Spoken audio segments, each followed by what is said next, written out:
Welcome back to Market on Close. We got some time until the bell. Joining me, Joe Mazzola is the man this afternoon, head trading and derivative strategist at Charles Schwab. Joe, great to have you for a big picture setup into the week. We talked a little bit this morning about some of the major themes. I guess one way to begin the discussion is just the observation that VIX is getting a tiny little tick up today. A little bit. Yeah, what are we up about 14, 13? I mean, look, it's a move, right? I mean, it's about a 10% Exactly. move from where we were before. It's interesting when I look at kind of the sector rotation intraday, where are we moving versus where we were. Utilities are down the most, services are down a bit, and then industrials are, those are the top three losers on the day. But, we're still talking 1.3%. These aren't huge moves. It's just a little bit of a give up from the week before. And, Oliver, I think that one thing that's, very prevalent is that the Mag 7 kind of led last week. You saw a lot of movement into some of those names, and Nvidia is having some weakness today, but it's not necessarily the same across the board. Apple was up earlier today. Google's basically flattened up a little bit. So it's not shared. It's just that, when you get a big move like that in Nvidia, it's going to take its toll on the whole market as a whole. Yeah. The drop off in some of the big tech stuff while crypto pulls back, maybe just a little pause in some of the animal spirits, which we know have been, raging. So, I guess you have to consolidate, right? Many would argue a healthy part of the trade. Oh, I would agree 100%. I mean, look, there has been, you call it animal spirits. I mean, you could say what you want. You could say this kind of like this exuberance that's kind of been brought back into the market. And it's not just from the equity side. We're seeing it from the option side as well, too. The volume's been through the roof.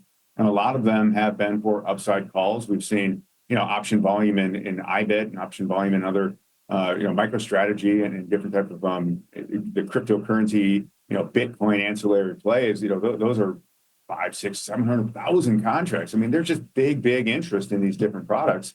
And at some point, it's got to take money out of somewhere else, right? I mean, you're not whether or not you believe what the Treasury is doing, you can't just print money out of thin air to go ahead and trade these things. So you're taking them out of one pot and put them in the next, and that's something that we've seen. We started to see some of it kind of just from the market as a whole, maybe rotate out of fixed income a little bit, move it back into equities.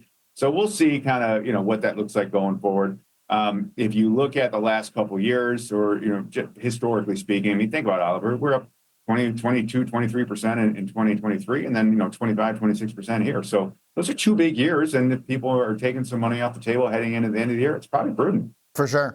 And also it seems like, too, with volatility, willing to maybe put on a little bit of a hedge, maybe appreciate that 13 handles are generally reserved for like the purest, most certain of environments. And I do, again, like I've said many times, I feel like the outcomes all are skewing generally to the right in terms of probability. But at the same time, there is this really big expectation getting built in to policy, which is a unique type of thing for markets. I mean, the crypto conversation we just had with Charlie Moon, I mean, is a perfect place to start it.